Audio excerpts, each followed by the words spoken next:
Bonjour, on est dans le cours PHS 1102 et avant de commencer, j'aimerais vous présenter une peinture que j'ai faite. C'est un lamentin sous l'eau ou un manatee. On a beaucoup de temps en ce moment, on est pris à la maison, il faut trouver des façons originales de passer son temps, alors j'ai décidé d'explorer un peu. Et maintenant, de retour à la physique. Ici, dans le chapitre 10, on va parler d'induction magnétique. Ça peut aussi être appelé induction électromagnétique. Et on va faire l'hypothèse quasi-statique.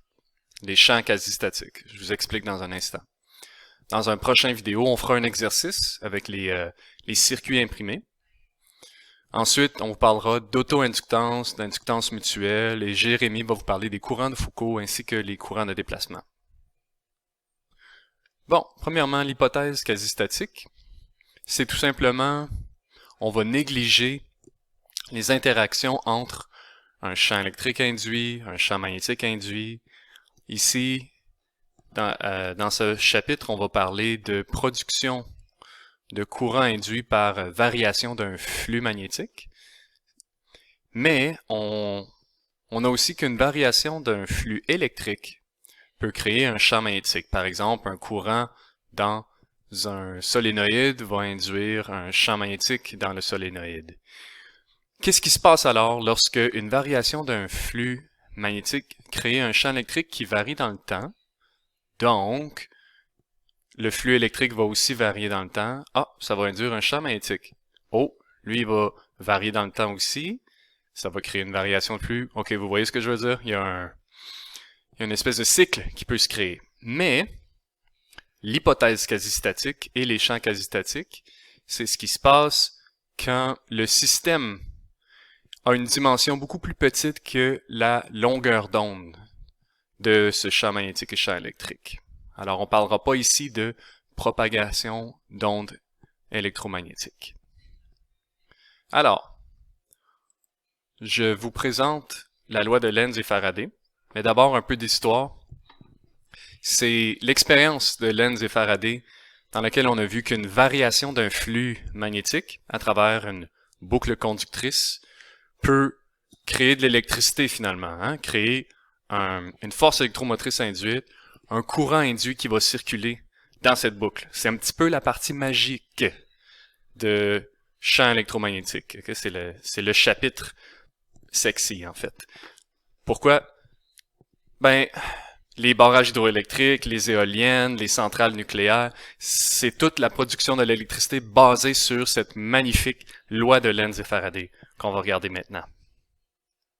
Alors, on a dans la loi de Lenz et Faraday, par exemple, un aimant qui s'approche d'une boucle conductrice.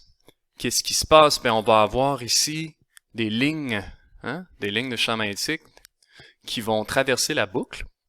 Ici, je vais faire une petite ligne là d'une certaine couleur. Tiens, comme ça. Mais l'aimant s'approche. Oh oh! Il va y avoir une densité de plus en plus grande de ces lignes-là. Il va y avoir en quelque sorte une variation du flux qui traverse la surface. Ici, je vais changer de couleur. Ou du moins, je vais essayer. On va prendre jaune. Il y a une surface ici, délimitée par la boucle, une surface S. Puis une quantité de lignes de flux B qui traverse cette surface, on parle donc du flux magnétique, mais ça va varier. Une autre situation dans laquelle ça pourrait varier, on éloigne l'aimant, donc la densité de lignes ici va diminuer, mais dans ces deux cas-là, on a diminution de flux magnétique. Bon, là, ça devient important. On veut prédire dans quelle direction le courant induit va circuler. Puis c'est un jeu. On va faire ça avec un peu une variation de la règle de la main droite. Je sais pas si vous vous rappelez, mais dans un conducteur, une boucle conductrice, si un courant circule dans cette direction-là, avec la règle, avec la main droite, je peux indiquer cette direction-là de courant dans le conducteur et le pouce va donner le champ magnétique produit par cette boucle de courant. On va faire la même chose ici. On a une boucle. on a un aimant avec la polarité du nord qui s'approche de la boucle, on va avoir un flux qui augmente et création d'un courant induit. Mais comment savoir dans quelle direction va aller le courant? Bon, je vous propose, numéro 1, d'identifier dans quelle direction va le champ magnétique externe. Okay? Dans quelle direction est orienté le flux magnétique. Admettons que j'approche mon aimant comme ça ici. J'ai un champ magnétique qui va dans cette direction-là. J'ai un flux dans cette direction-là. Numéro 1, identifier la direction du flux. 2, est-ce que ce flux augmente ou diminue? Numéro 3, loi de Lenz et Faraday, s'opposer à cette variation spécifique-là de flux magnétique. Donc, le flux va dans cette direction-là. J'approche l'aimant, le flux augmente dans cette direction-là. Comment je peux m'opposer à cette augmentation-là? Ben, le réduire. Comment je peux le réduire? Créer un champ magnétique qui s'oppose, qui va donc diminuer le flux à travers la boucle. Ça, c'est la direction du champ induit. Et regardez, une fois que mon pouce est dans cette direction-là, les doigts me donnent la direction du courant induit produit par le champ B induit. Si on retourne à l'exemple sur la diapositive, regardez, ici on approche l'aimant, on va avoir un flux ici, un flux qui augmente. Donc, le flux va vers le bas, le flux augmente, on veut s'opposer à cette augmentation. Le pouce nous donne une direction comme ça du courant induit qui se trouve à être cette. Là, je vais prendre encore une fois une autre couleur pour avoir du fun. Pour avoir du fun. On a un courant qui va aller dans cette direction-là. OK. Vous voyez? Fait que ce jeu-là fonctionne. Si on l'applique à la situation de droite, on a un aimant qui s'éloigne.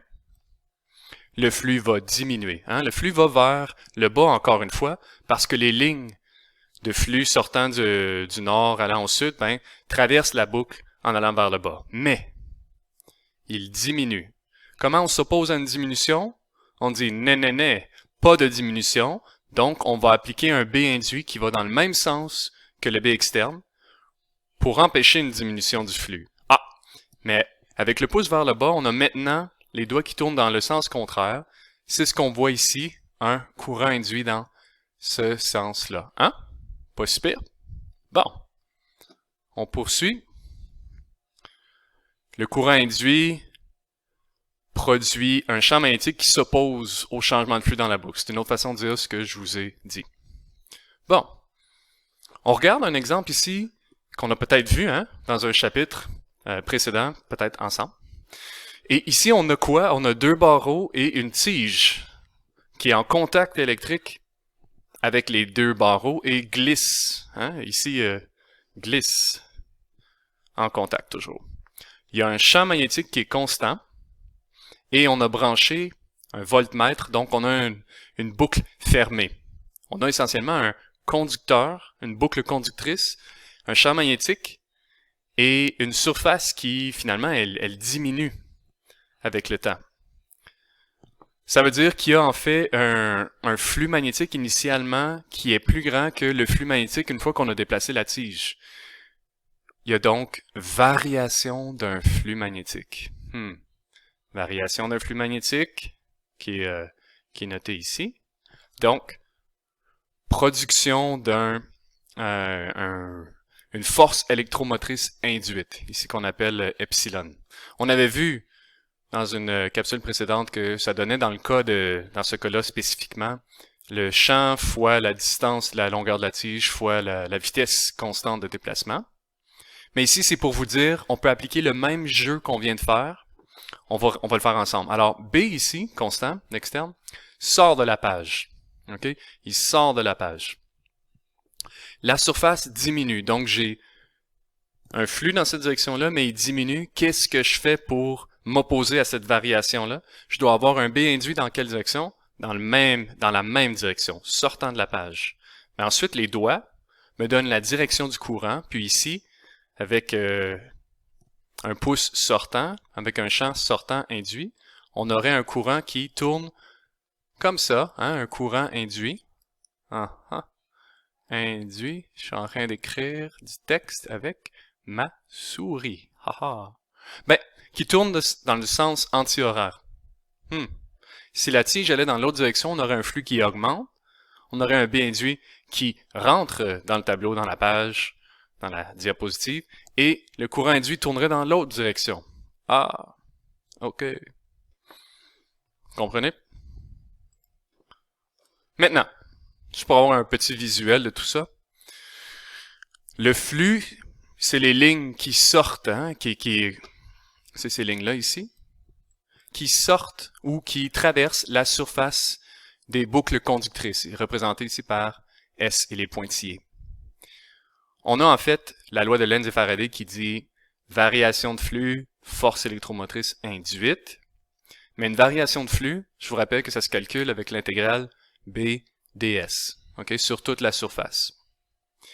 Ici, la variation de flux est due au mouvement de mon aimant. Alors, mon aimant bouge et on voit sur le voltmètre, tout à coup, il y a une force électromotrice induite.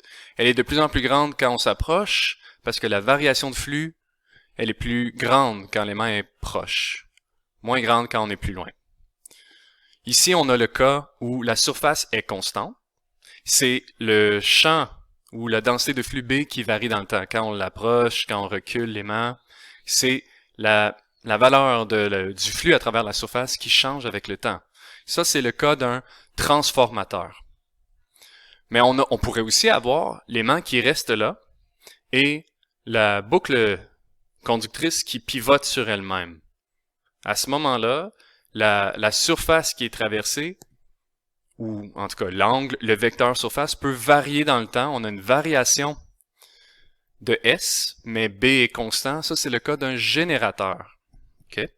Par exemple, un barrage hydroélectrique, les éoliennes, les centrales nucléaires, on a des turbines qui tournent et il y a un champ magnétique qui est présent. Ben, ça fait varier le flux à travers cette boucle-là et ça produit un courant induit de l'électricité. Mais il y a une dernière chose que je veux vous mentionner sur la loi de Lenz et Faraday. Regardez bien, dans cette équation, on a force électromotrice est égale à une variation de flux. Mais ici, vous voyez bien qu'en fait, on a N boucles. OK, bon, on va les compter ensemble pour le fun, hein? 1, 2, 3, 4, 5, 6, 7. Donc, vraiment, le flux qui varie, c'est pas seulement la densité de flux et la surface de une boucle. Non, en fait, il y a N boucles. Bon, alors on peut tout simplement prendre la loi de Lenz et Faraday et la multiplier par le nombre de boucles. On fait ça pour augmenter le courant qui va être induit, l'électricité qui va être produite par cette variation-là de flux magnétique. Alors, on va essayer quelques exercices pour voir si on a bien compris. On vous demande dans quelle période, A, B, C, D ou E, du graphique à droite, la force électromotrice induite va être la plus grande. Bon, ben, elle va être plus grande si on a une plus grande variation de flux magnétique. Donc, là où la densité de flux va varier plus rapidement. C'est tout simplement donc une région où on a une pente plus grande, hein, une plus grande variation du flux magnétique. Et ça se trouve sur cette droite-là. Donc, la réponse devrait être B. Et c'est bien le cas. Donc, à cet endroit-là, on a une plus grande force électromotrice induite. Ensuite, on a une force électromotrice induite aux bornes ici de la boucle. Ça, c'est une boucle qui n'est pas fermée. Lorsqu'elle est déplacée, donc disons à une vitesse ici, constante ou non, dans un champ magnétique uniforme, hein, B sortant de la page, mais uniforme. Bon, uniforme, ça veut dire que peu importe où est la boucle, on va toujours avoir le même nombre de lignes de flux qui le traversent, donc le même flux magnétique.